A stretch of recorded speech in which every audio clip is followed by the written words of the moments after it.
Verso a verso. La palabra de Dios, el único alimento verdadero para su vida espiritual.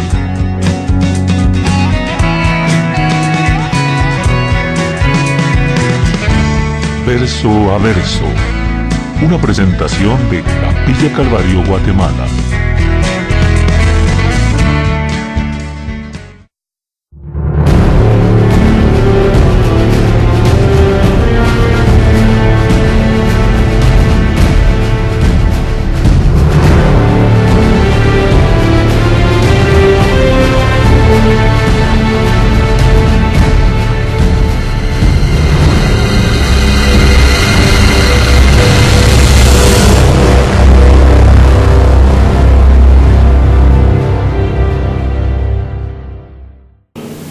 El siguiente día, grandes multitudes que habían venido a la fiesta, al oír que Jesús venía a Jerusalén, tomaron ramas de palmera y salieron a recibirle y clamaban: Hosana, bendito el que viene en el nombre del Señor, el Rey de Israel. Y halló Jesús un asnillo y montó sobre él, como está escrito: No temas, hija de Sión, he aquí tu rey viene, montado sobre un pollino de asna. Estas cosas no las entendieron sus discípulos al principio, pero cuando Jesús fue glorificado, entonces se acordaron de que estas cosas estaban escritas acerca de él y de que se las habían hecho. Y daba testimonio a la gente que estaba con él cuando llamó a Lázaro del sepulcro y le resucitó de los muertos. Por lo cual también había venido la gente a recibirle, porque había oído que él había hecho esta gran señal. Pero los fariseos dijeron entre sí: ya veis que no conseguís nada, mirad, el mundo se va tras él. Para principiar, encontramos acá las aclamaciones que el pueblo tributó al Señor Jesús. ¿Quiénes fueron los que le aclamaron? Dice que grandes multitudes que habían venido a la fiesta. Esta gente que estaba vitoreando al Señor Jesús no eran los potentados, no eran los príncipes de Israel, no eran los generales romanos, era gente humilde, era gente pobre, eran vecinos aldeanos que habían venido de Galilea, que habían venido de Betania, donde habían observado el milagro de la resurrección de Lázaro, y eran, según dice San Mateo, los niños, los tullidos, los enfermos. Esos eran gente de las aldeas, gente de los pueblos de la comarca. Qué triste que la gente que vive más cerca del templo del Señor era la gente que estaba más alejada de Jesús.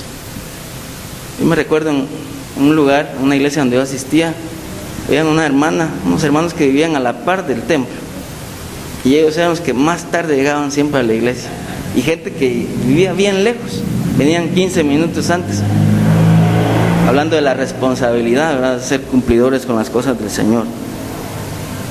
Esta gente quizá le había oído predicar a Jesús en algún momento de su vida. Muchos habían tal vez sido testigos de los milagros o habían sido beneficiados con sus sanidades, con sus milagros.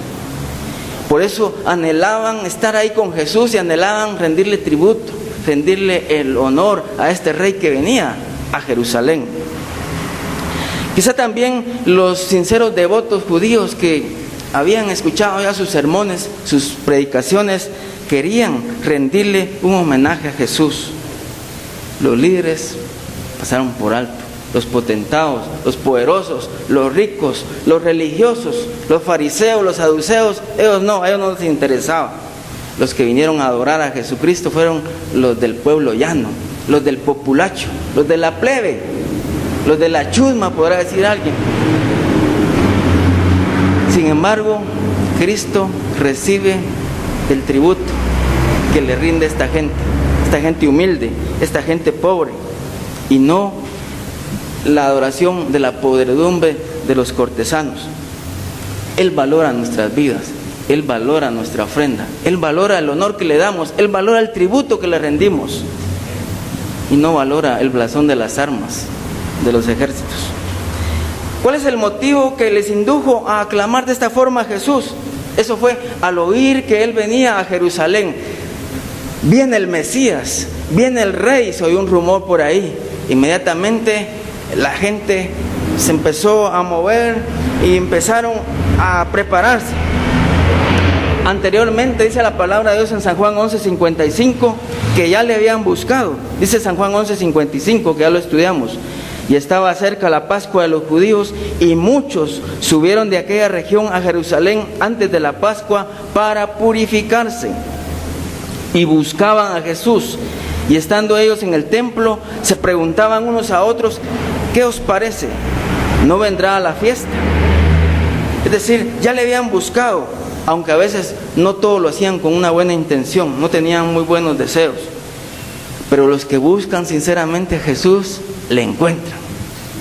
Todos aquellos que le clamamos a Dios en oración, tengamos la certeza que si le buscamos de corazón, como dice el versículo, y me buscaréis y me hallaréis, porque me buscaréis de todo vuestro corazón.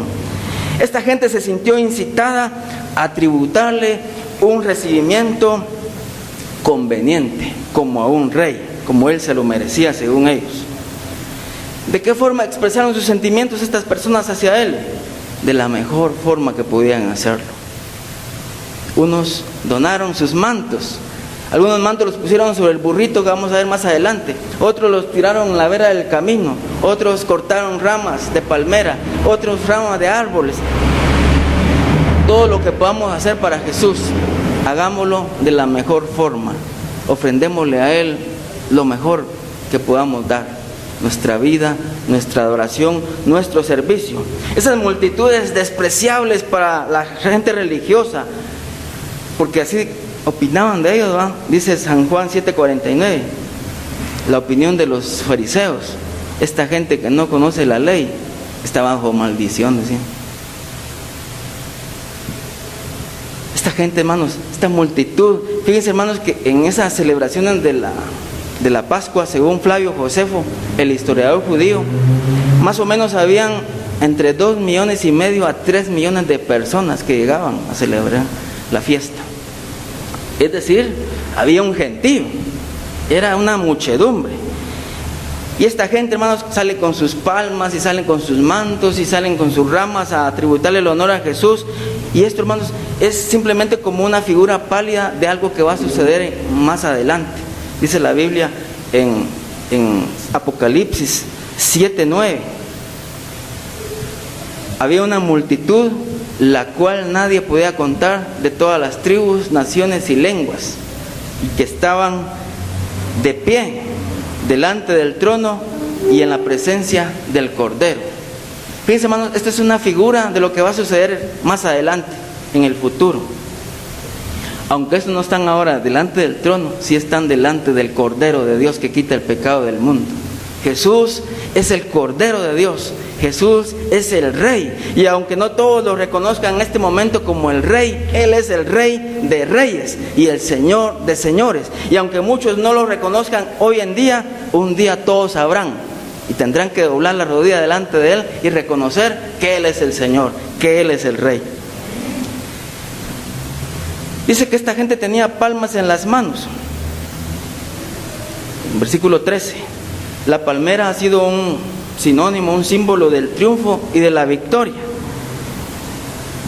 Lo es también en el martirio que nos habla Apocalipsis 7. En el versículo 14 de ese libro de Apocalipsis 7:14, ahí nos menciona, ¿y quiénes son estos? Estos son aquellos que han salido de la gran tribulación y que han lavado sus ropas en la sangre del Cordero. Es decir, mis hermanos, también el Señor iba a triunfar a través de su próxima muerte. El triunfo de Jesús iba a ser a la inversa de los triunfos de este mundo. Es que para el mundo nosotros posiblemente somos unos fracasados. Una iglesia de unos poquitos pelones. Si así fuera, Jeremías para mí sería un fracasado. Pero para mí Jeremías fue el hombre más exitoso que podemos ver a los ojos de Dios. El deber de uno es ser fiel al Señor y al mensaje. Y esta gente, hermanos, con humildad ponían palmas y Jesús pasó ahí en medio de un cielo lleno de ramas de palmera, porque, hermanos, Jesús muy pronto iba a vencer a la muerte, iba a vencer a los principados y a las potestades. Así dice Colosenses 2:15, que Él los exhibió públicamente y los destruyó, los venció. Y hermanos, porque Él vive y permanece para siempre. La muerte no le pudo vencer, el diablo no le pudo vencer, ni los potentados, ni los principados, porque Él es el Rey de reyes y Señor de señores. ¿Qué decía esta gente cuando venía Jesús? Dice que clamaban a gran voz diciendo: la salvación pertenece a nuestro Dios, dice Apocalipsis 7:10. Y esta gente dice que salieron en encuentro de Jesús y clamaban: Hosana, bendito el que viene en el nombre del Señor. Hosana significa, hermanos, Dios salva ya, sálvanos ya. Y ahí estaban magnificando, glorificando el nombre de Jesús, diciendo Hosana, al igual que lo que les estoy diciendo en Apocalipsis 7. La salvación, dice ahí, pertenece a nuestro Dios. Ahora, Hosana, bendito el que viene en el nombre del Señor.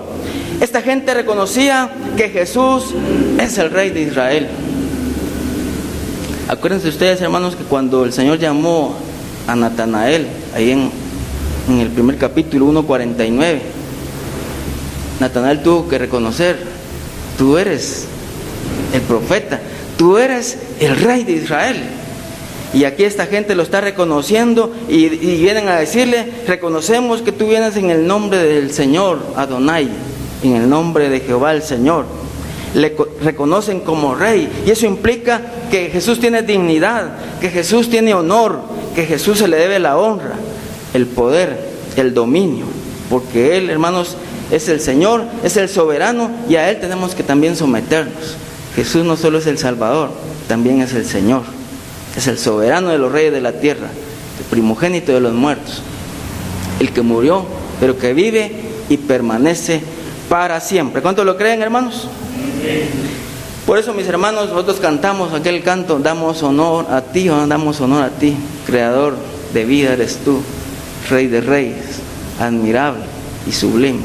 Porque de veras Él es Rey, mis hermanos, Él se lo merece. Es muy interesante, hermanos, que este pasaje de la entrada triunfal de Jesús a Jerusalén va a tener su cumplimiento total en el tiempo futuro. Vayamos a San Mateo 23:39.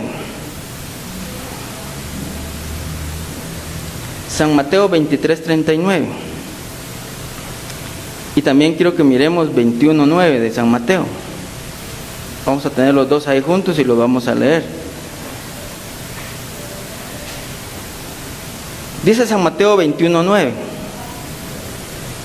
y la gente que iba delante y la que iba detrás aclamaba diciendo: Hosana al Hijo de David, bendito el que viene en el nombre del Señor, Hosana en las alturas. Ahora vamos al 23:39. Porque os digo que desde ahora no me veréis hasta que digáis: bendito el que viene en el nombre del Señor. Es decir, esta entrada triunfal de Jesús marca, como podríamos decir, como es la última semana de las 69 semanas que habló Daniel. Ahí se queda estancada, y la semana 70 se cumplirá cuando el Señor, de veras, en el día de Jehová, pues va a tener su cumplimiento cuando la gente reconozca totalmente que Él es el Rey de reyes y el Señor de los señores.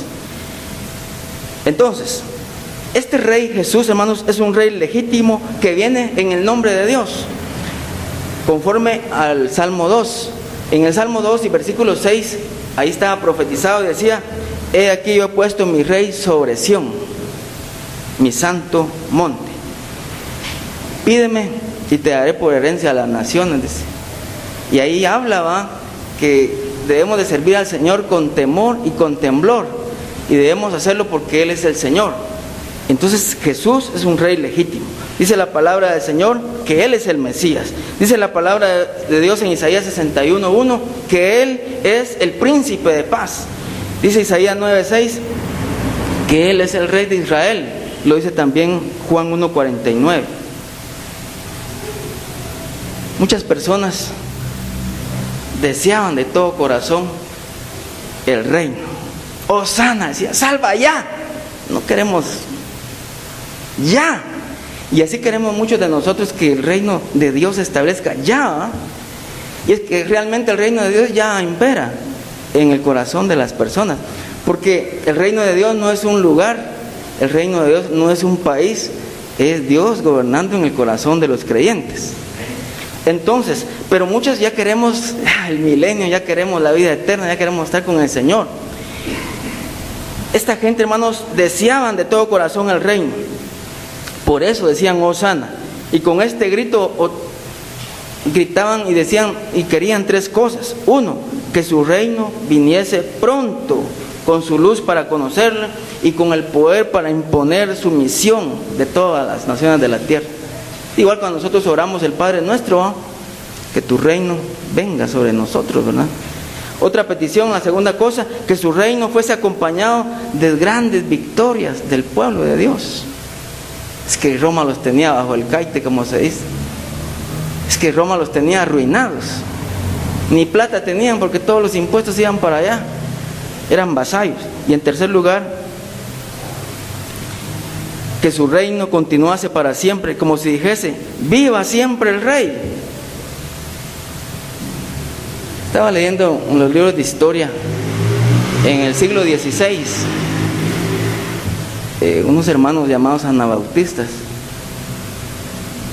en Estrasburgo, una ciudad en Europa, dijeron, como había mucha persecución contra ellos, y los mataban, mucha, esto está duro, mejor tomemos el reino ya, armémonos de valor y de las armas y vamos a derrotar a los infieles, vamos a derrotar a los hijos del diablo. Y dijeron que a alguien Dios le había dicho una revelación de que en Estrasburgo iba a ser la nueva Jerusalén. Y resulta que no llegaba. Había una profecía de que un hombre que estaba preso, que se llamaba Melchor Hoffman, iba a ser liberado, y al salir él iba a fundar, iba a ser la nueva Jerusalén. Pero la profecía no se cumplió. Pero alguien dijo que la profecía se había movido un poquito, que iba a un lugar que se llamaba Münster, en Alemania. Tomaron las armas y fueron a establecer la nueva Jerusalén. ¿Y qué pasó? Vino el ejército, vinieron los aliados, los católicos, incluso los mismos luteranos, y aplastaron la revuelta, y ya terminó aquel deseo de tener ya el reino, a puro tubo, a pura bala. Lo que pasa, que hermanos, el reino de Jesús no es de este mundo. Si Jesús hubiera querido imponer su reino en ese momento, yo puedo pedirle a mi Padre, dijo, que me dé 12 legiones de ángeles y ellos pelearían por mí, destruirían a todos estos. Pero el reino de Dios es espiritual, es Cristo morando en el corazón de los cristianos. Entonces esta gente le daba la bienvenida a Jerusalén, la capital de la nación. Bendito el que viene acá a la ciudad santa y al lugar santo. Así debemos ser también nosotros, dándole la bienvenida a Jesús, al Cristo, al Rey de los creyentes, ya que hemos de estar siempre prestos a observar sus preceptos, los cuales no son gravosos, dice Primera de Juan 5:3. La fe dice, bendito el que viene.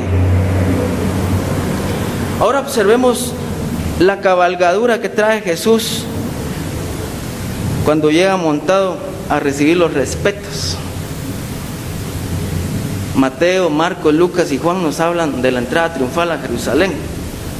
Ya todos sabemos que Jesús le dice a los discípulos, vayan a una ciudad, allá a la aldea que está enfrente, allá van a encontrar un pollino al cual nadie se ha montado, tráiganlo.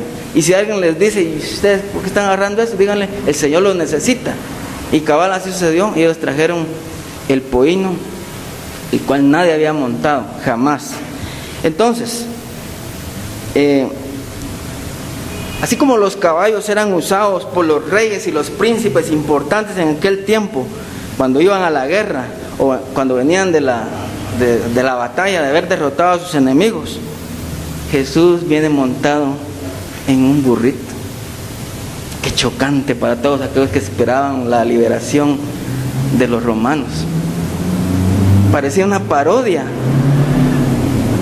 Es que Jesús tenía que haber venido en un corcel blanco y pisar el lagar con el furor de la ira del Todopoderoso, como dice más adelante, lo vamos a ver en Apocalipsis 19.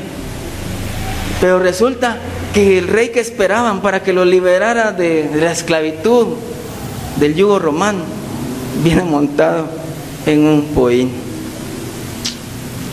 ¿Qué significa eso? Que Jesús estaba demostrando que Él no venía a ejercer un reinado político militar, sino que venía mansamente a morir por los pecados de todos nosotros, la raza humana. Él sabía que muy pronto, 5 días le quedaban nada más de vida al Señor, porque esta entrada triunfal es la que le llaman ahora el Domingo de Ramos, ¿verdad? Como todos lo sabemos, porque el reino de Jesús no es de este mundo, hermanos. Hemos oído de partidos políticos que nos dicen: no, aquí vamos a fundar una teocracia, donde la Biblia va a ser nuestro libro, nuestra ley. Ya han habido partidos, ya han habido líderes que han proclamado eso, pero todo eso, hermanos, eso no le agrada al Señor, porque el reino del Señor no es de este mundo. Si Él lo quisiera, ya nos tendría de primeros ministros, ya nos tuviera de ministros o algo, pero hermanos, el reino de Jesús es espiritual. Por eso Jesús no entró a Jerusalén con la pompa con la que suelen entrar los reyes y los magnates en esta tierra.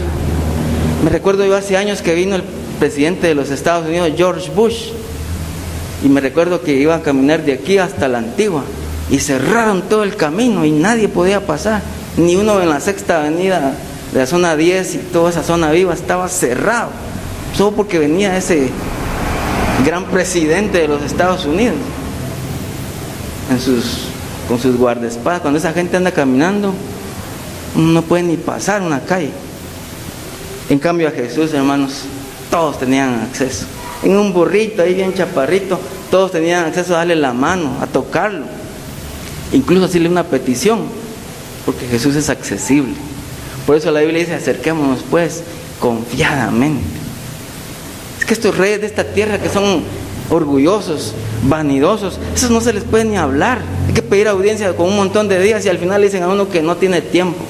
Pero Jesús, sí, a Él podemos orarle las 24 horas del día si quisiéramos y nos atiende. ¿Cuántos lo creen, hermano? Ahí la cosa es de nosotros, que no le pedimos nada, no le oramos, pero Jesús es accesible. Allá venía Jesús montado en un pollino y venía, como ustedes saben, todos los profetas tenían que identificarse en Jerusalén, y también, como dice Lucas 13:33, ningún profeta podía morir fuera de Jerusalén, y a eso venía Jesús, a dar su vida por nosotros los viles pecadores. Y todo esto, hermanos, sucedió para que se cumpliese la Escritura, porque todo lo que hizo el Señor Jesús no fue obra del azar, ni de la casualidad, ni un accidente.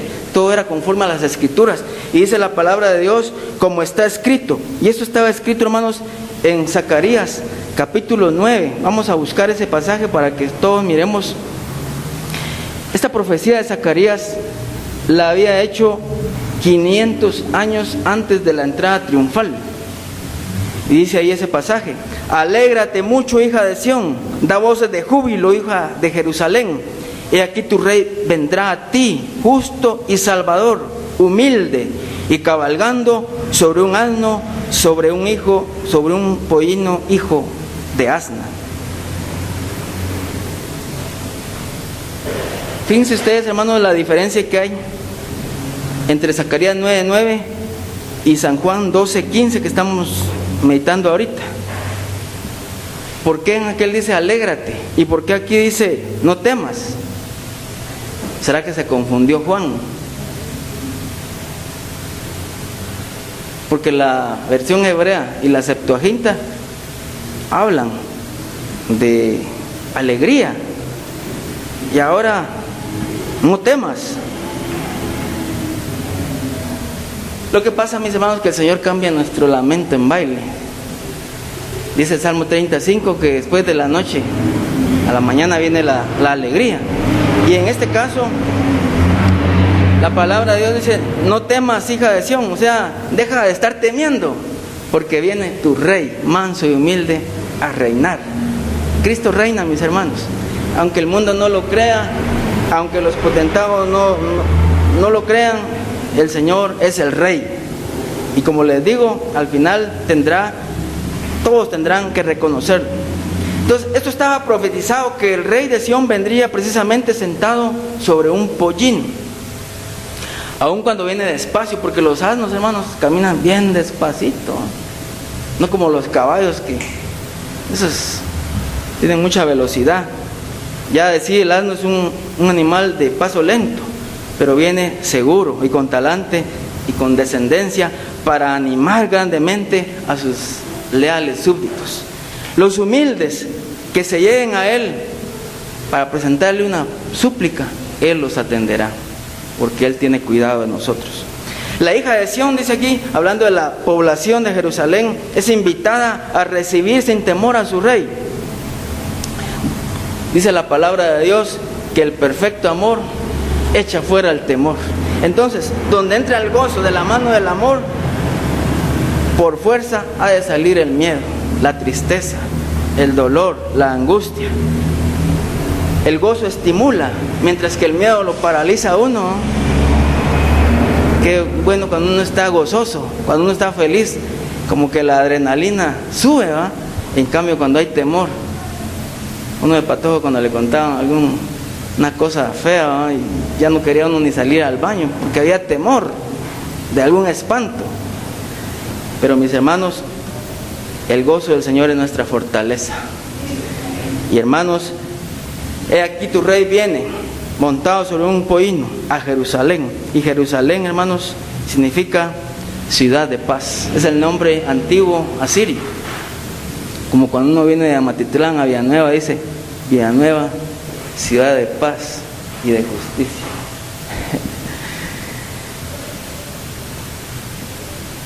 Dice la Biblia en el versículo 16 que estas cosas no las entendieron los discípulos al principio. ¿Por qué no las entendieron? Porque no estudiaban las Escrituras. Eso nos pasa muchas veces a nosotros, que no le atinamos. Incluso a los enemigos del Señor, a los enemigos de la iglesia, no entienden que ellos están sirviendo los propósitos finales del Señor. Aquí, hermanos, nadie se había dado cuenta que quiera la entronización del rey de Sión. He aquí, he puesto mi rey sobre Sión. Esto estaba profetizado. Y hermanos, lo que no entendían era por qué sucedió esto, y lo entendieron hasta cuando Jesús, dice Lucas 24:45, les abrió el entendimiento, y entonces le atinaron. Y también Hechos 2 dice, cuando llegó el día de Pentecostés, cuando vino el Espíritu de Dios, el Espíritu Santo les iba a enseñar todas las cosas que Jesús había dicho, y así, hasta ahí fue cuando ellos comprendieron. Por eso el apóstol Pablo dice, cuando yo era niño, pensaba como niño, actuaba como niño, razonaba como niño, mas cuando ya me hice hombre, dejé a un lado lo que era de niño. Cuando venimos a Cristo, pues no le atinábamos, pero ahora, como dice la palabra, es momento de que vayamos creciendo en la gracia y el conocimiento del Señor Jesucristo, y que de veras, hermanos, no nos hagamos tardos para oír, porque muchos, debiendo ser ya maestros, todavía tienen que regresar a los rudimentos de las palabras de Dios. Hebreos 5, 11 y 12.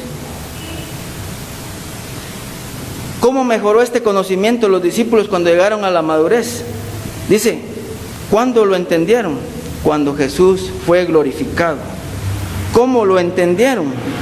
Cuando se acordaron de que esas cosas estaban escritas acerca de Él y que ellos se lo habían hecho. O sea que ellos fueron partícipes, hermanos. No culpemos a los discípulos, porque a nosotros nos pasa lo mismo. Se nos olvida la palabra, se nos olvida que tenemos tantas promesas en la palabra, y muchas veces estamos ahogándonos en un vaso de agua. La razón por la que la gente se sintió impulsada a tributar este homenaje al Señor Jesús fue por haber presenciado el portento llevado a cabo por Cristo al resucitar a Lázaro, dice el versículo 17. Y daba testimonio a la gente que estaba con él cuando llamó a Lázaro del sepulcro y le resucitó de los muertos. Aquí todavía se miran los ecos, hermanos, las consecuencias de aquella gloriosa resurrección de Lázaro entre los muertos. Es que la gente estaba asustada. estaba de veras en shock, porque eso nunca se había visto. Fue algo espectacular. Y hermanos, muchos querían ver a Jesús y muchos habían oído de él y ahora estaban aclamando: Hosana, bendito el que viene en el nombre del Señor. Y la gente daba testimonio de que Jesús era el que había resucitado a Lázaro. Todos aseguraron la verdad de este hecho, fuera de toda duda o discusión, porque la verdad de los milagros de Cristo, hermanos, se basa en pruebas irrefutables. Ahí andaba Lázaro seguramente, vivito y coleando. Ahí estaba como un testimonio viviente de lo que Jesucristo había hecho. Ahora también miremos, hermanos, la influencia que dicho testimonio ejerció. Dice que por lo cual también salió la gente a su encuentro, dice el versículo 18, a recibirle, porque había oído que había hecho esta señal. Algunos fueron llevados por la curiosidad al ver que se había llevado esta obra tan portentosa. Otros, quizás sacudidos por su conciencia, desearían honrar como el enviado de Dios al mundo. Ahora bien, como hemos visto varias veces, lo que Jesús hizo no a todos les cayó en gracia. Había gente que estaba sumamente molesta porque Jesús les estaba quitando la feligresía. Ya nadie iba de plano al templo, ya nadie iba seguramente a las sinagogas. Jesús dice, el versículo 19, en una hipérbole, Jesús está llevando a todo mundo. La gente esta religiosa, ya veis que no conseguís nada, y seguramente Caifás fue el que dijo esto. Ya veis que no conseguís nada, todo mundo se va tras él. Hermanos, los que se oponen a Jesucristo, un día verán que no podrán prevalecer contra él, porque él es el Rey, porque él es el Señor, porque Dios llevará a cabo sus planes, lo quieran ellos o no lo quieran. No conseguir nada, nada en absoluto se consigue con oponerse a Jesucristo. Miren a Saulo de Tarso, dice que hacía sus campañas militares para ir a arrastrar a los cristianos y los perseguía de lugar en lugar, y un día se le aparece Jesús de Nazaret en el camino y le dice: Saulo, Saulo, ¿por qué me persigues? ¿Quién eres, Señor? Yo soy Jesús a quien tú persigues. Dura cosa te es dar patadas contra un aguijón. Eso es lo que significa esa palabra. Hermanos, no se consigue nada en absoluto con oponerse a Jesucristo. Lo mejor es entregarnos a Él. Lo mejor es rendirnos a Él, porque Él es el Rey, porque Él es el Señor. Todo mundo se va tras Él, decían los fariseos, los religiosos. Esa debería ser nuestra oración hacia Jesús, ¿no? Nosotros como iglesia, hermanos, que todo el mundo conozca el amor y el perdón de Dios. Que esta iglesia revele al mundo el incomparable amor de Jesucristo hacia la humanidad. Esa debería ser nuestra oración, que todo el mundo se llegue y se vaya tras Jesús. Estos fariseos, estos religiosos expresaron su contrariedad. Ellos eran unos envidiosos, ¿verdad? Y es que envidia es un odio disfrazado que uno le tiene a otra persona. Y no es que quiera las cosas de él, sino que le cae mal y no quiere verlo. Y eso es malo, eso es pecado. Y eso lo conduce a uno al enojo, ¿va? Todo lo que hace o deje de hacer esa persona, a uno le cae mal. Y así estaban los fariseos con Jesús. A la vista de la influencia que ellos gozaban, ellos tenían un estatus social muy elevado. Ellos eran de la oligarquía, ellos eran de la clase alta. Y ahora Jesús les estaba propinando unos serios disgustos. Estaban muy molestos. Ya no habían qué hacer, porque todo el mundo se iba tras Jesús y le tributaba a Jesús el honor que se merecía. Porque los orgullosos así son ávidos en acaparar todo para ellos. No quieren darle nada a nadie. Ellos quieren el honor y sufren al ver que otro está recibiendo la alabanza y la gloria. Ellos se incitan hacia sí mismos y dicen: no conseguís nada, ya todos sus esfuerzos. Es patético ver cómo estaban estos religiosos. Ya no hallaban qué hacer con Jesús, porque todo el mundo se iba tras Jesús, pues estaba derrotando. el humilde carpintero de Nazaret. Quiero hacer una reflexión sobre este pasaje de la entrada triunfal. Yo he leído varias veces, hermanos, los evangelios, a veces uno detrás de otro, para comprender más o menos qué fue lo que pasó ahí en esta última semana de la pasión y muerte del Señor. Y la verdad que esto tiene un poder demoledor. Casi uno podría escuchar al fondo el repique del tambor, de ya que ya la muerte está próxima del Señor Jesucristo, ya sus días están contados. Es una tragedia. Las fuerzas del mundo, las fuerzas del mal, del sistema religioso y del sistema político se confabulan contra el Hijo de Dios, hermanos, y se confabulan contra un personaje solitario que va ahí montado en un burrito, el único hombre perfecto que jamás ha vivido sobre la faz de la tierra. Aunque los poderosos se burlen de él y sus amigos lo abandonan, sin embargo, los evangelios transmiten una fuerte e irónica impresión de que él como que está supervisando todo lo que está pasando. Él todo lo tiene ya previsto y él sabe exactamente cuál es el tiempo marcado en el reloj de Dios, donde se culminará todo lo que él ha venido a hacer, hasta que él diga: consumado es.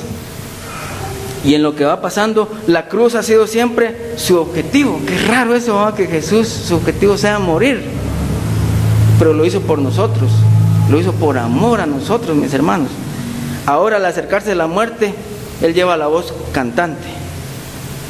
Yo he leído el Antiguo Testamento, y en el itinerario, al ir leyendo los libros de la Biblia, en el Antiguo Testamento hay un Dios de mucho poder, Los muros caen, como dice el coro, caen cabezas, se derriban imperios, las fortalezas, desaparecen naciones.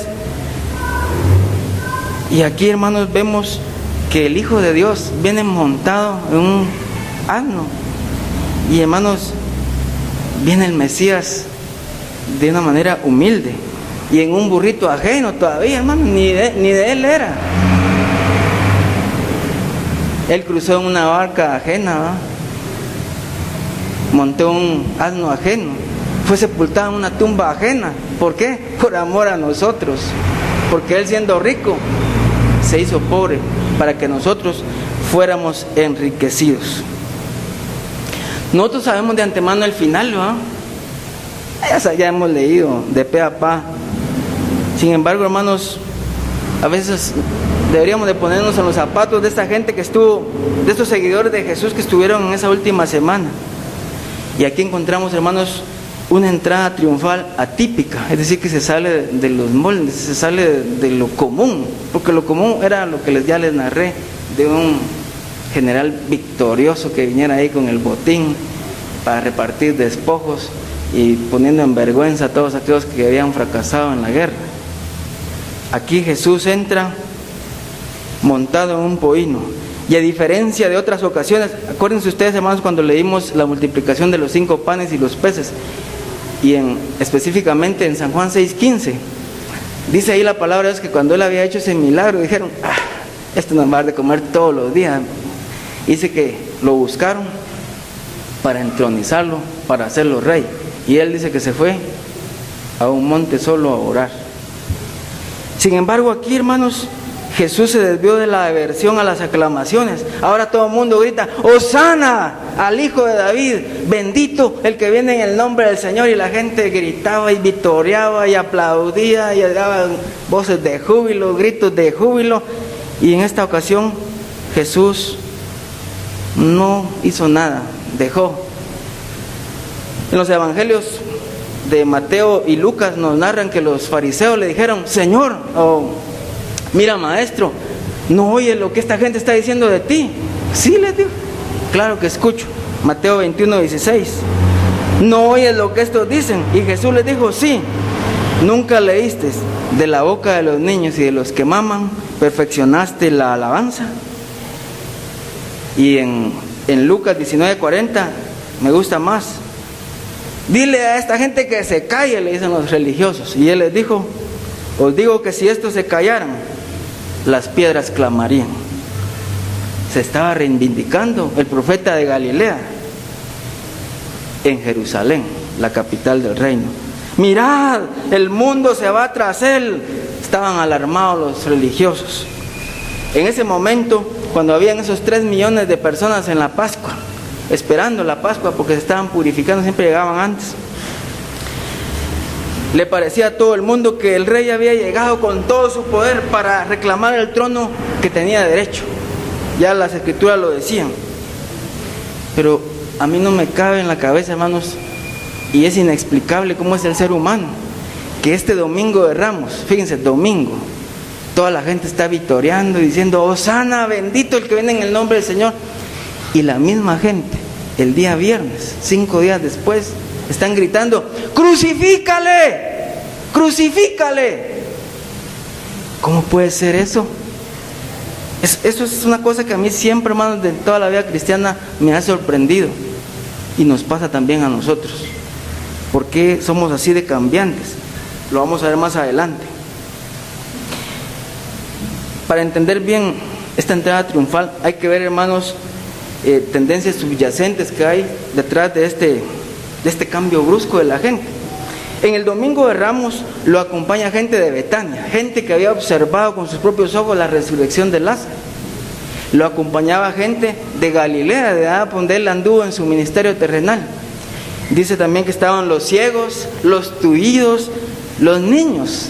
Eso era el séquito real de este rey, irónicamente hablando. Pero sin embargo, el peligro acechaba. Las autoridades religiosas se sentían ofendidas por Jesús. Ya habían incluso traído legiones romanas para que miraran que el orden no fuera quebrantado. Jesús mismo, hermanos, tuvo sentimientos encontrados, según Lucas 19:41. Cuando iba montado en el burrito, dice que lloró. Jesús lloró 3 veces, hemos dicho, en el Getsemaní, aquí cuando iba montado en el burrito, y cuando murió Lázaro. ¿Por qué lloró Jesús? Porque Jesús sabía y sabe cuán fácilmente podemos cambiar de humor. Hoy estamos con Él y mañana podríamos estar contra Él. Hoy podemos decirle, como hay en unas iglesias que cuando se celebra la Santa Cena, así como vamos a hacer hoy, canta un himno que dice: Rey de mi vida, tú eres ya, gloria te doy, Jesús, no me permitas olvidar tu obra en la cruenta cruz. Excelente, se oye, ay, qué bonito.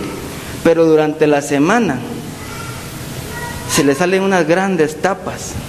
Durante la semana se van al chisme. Durante la semana hay falsos testimonios. Durante la semana hablamos mal del hermano que nos cae mal en la iglesia. Y entonces hacemos exactamente lo que esta multitud hacía. Un día gritándole: bendito, Hosana, bendito el que viene en el nombre del Señor. Y 5 días después gritando: crucifícale. Y así dice Hebreos 6:6, y quiero que lo leamos, porque eso es exactamente lo que nos pasa muchas veces a nosotros, hermanos, y estamos equivocados en ese asunto. Dice Hebreos 6:6: y recayeron, sean otra vez renovados para arrepentimiento, crucificando de nuevo para sí mismos al Hijo de Dios y exponiéndole a vituperio. Entonces, Jesús sabía y sabe cuán fácilmente cambiamos de forma de pensar. En un tiempo estamos alborozados, en un tiempo estamos llenos de júbilo y le decimos: oh Rey, Jesús es mi Rey soberano, mi gozo es y después, ¿qué pasa con eso? ¿Dónde está Cristo reinando en nuestro corazón? Caemos en la hipocresía. Los dichos y las palabras están divorciadas. Y eso no debe ser así. Y yo siempre lo voy a estar señalando, hermanos. Yo creo que a mí me está pasando un pastor que dice que llegó como nuevo a la iglesia. Y dice que predicó el mensaje: os es necesario nacer de nuevo. El otro domingo dice que volvió a predicar: os es necesario nacer de nuevo. El siguiente domingo otra vez: os es necesario nacer de nuevo. Ya cuando iban como 10 veces, dice que los ancianos de la iglesia le dijeron: mi hermano, ¿no tiene otro mensaje por ahí en su repertorio? Bien, un montón tengo. ¿Y por qué solo os es necesario nacer de nuevo? Porque hasta que yo no mire que ustedes han nacido de nuevo, yo no voy a pasar a otro mensaje. Y a veces estamos repitiendo casi lo mismo, pero mis hermanos, eso es lo que yo quiero. Es que estamos con Jesús o estamos contra Jesús. No hay estados intermedios.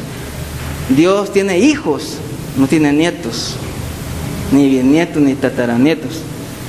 Por eso el llamado en esta mañana es que nos examinemos a nosotros mismos y veamos si estamos con Él o contra Él.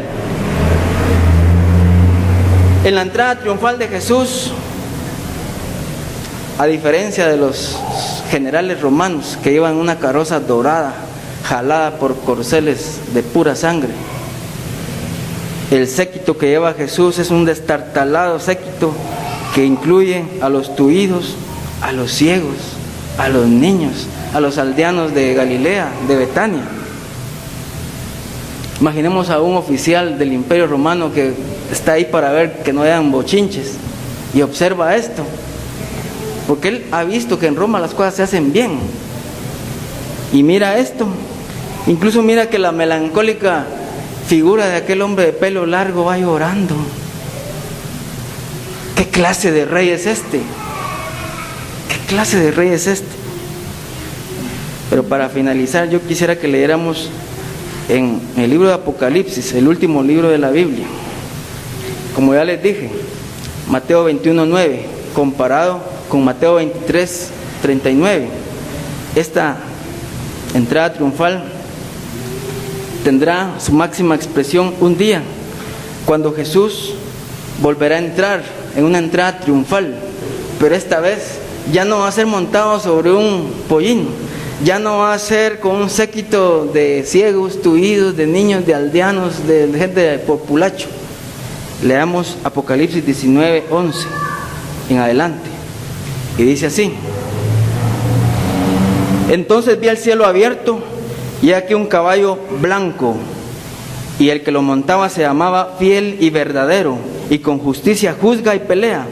Sus ojos eran como llama de fuego, y había en su cabeza muchas diademas, y tenía un nombre escrito que ninguno conocía sino él mismo. Estaba vestido de una ropa teñida en sangre, y su nombre es el Verbo de Dios. Y los ejércitos celestiales, fíjense bien el tipo de ejército que va a estar en esa gran entrada triunfal. Y los ejércitos celestiales, vestidos de lino finísimo, blanco y limpio, le seguían en caballos blancos. De su boca sale una espada aguda para ir con ella a las naciones, y él la regirá con vara de hierro, y él pisa el lagar del vino del furor y de la ira del Dios Todopoderoso. Y en su vestidura y en su muslo tiene escrito un nombre: Rey de Reyes y Señor de Señores. Y vi un ángel que estaba en pie en el sol, y clamó a gran voz diciendo a todas las aves que vuelan en medio del cielo: venid y congregaos a la gran cena de Dios, para que comáis carnes de reyes y de capitanes, y carnes de fuertes, carnes de caballos y de jinetes, carnes de todos, libres y esclavos, pequeños y grandes. Y vi a la bestia, a los reyes de la tierra y sus ejércitos reunidos para guerrear contra él, contra el que montaba el caballo y contra su ejército. Y la bestia fue apresada, y con ella el falso profeta, que había hecho delante de ella señales con las cuales había engañado a los que recibieron la marca de la bestia y habían adorado su imagen. Estos dos fueron lanzados vivos dentro de un lago de fuego que arde con azufre. Y los demás fueron muertos con la espada que salía de la boca del que montaba el caballo, y todas las aves se saciaron de las carnes de ellos. Jesús volverá otra vez, hermanos. ¿Cuántos lo creen? Esta vez ya no vendrá manso y humilde como la primera vez. Regresará como el victorioso, como el vencedor. Y aquí yo no puedo agregar palabras a lo que San Juan nos describe en este Apocalipsis capítulo 19. Lo que sí les digo, hermanos, que todos estos reyes y todos estos poderosos, y todos estos generales y todos estos soldados y todos los religiosos y todo el mundo que se ha burlado de Jesús y que no lo ha reconocido como Señor, en esa ocasión tendrá sí o sí que reconocer que Él es el Señor. Pregunto en esta mañana: ¿es para usted Jesús el Rey de su vida? Si no lo es, hoy podría ser. Es que no basta solo con saber que Él es el Rey. Hay que entregarle la vida, hay que entregarle nuestro corazón y nuestra voluntad también. Necesitamos someternos a su señorío y Él tiene que gobernar en todas las áreas de nuestra vida. Si no es así, en esta mañana podríamos venir a Jesús. Por favor, inclinen su rostro. Por favor, los hermanos de la iglesia, oremos. Y quiero invitar si hay alguna persona en nuestro medio que no conoce a Jesucristo como su único y suficiente Salvador. Él es el Rey, Él es el Señor. Él quiere salvarlo. Cristo pronto viene y su galardón con Él para recompensar a cada uno según fuera su obra. Si en esta mañana hay alguien que no conoce al Señor, yo le invito para que reciba a Jesucristo como el Salvador. Capilla Calvario Guatemala presentó Verso a Verso. La palabra de Dios, el único alimento verdadero para su vida espiritual. Verso a verso, su vida crecerá en el conocimiento del Dios verdadero. Una presentación de Capilla Calvario Guatemala.